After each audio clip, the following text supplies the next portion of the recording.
నెరిగిన బిడ్డలతో సహవాసము, క్రీస్తు చెలిమితో సమానము.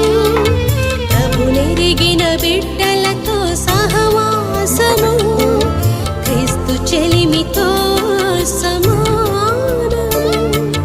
నీతి న్యాయ విలువలతో జీవించడము, యేసుని లోకానికి చూపించడము.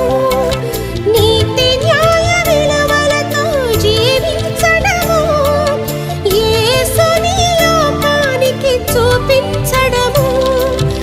ఈ గుణములు కలిగిన కుటుంబం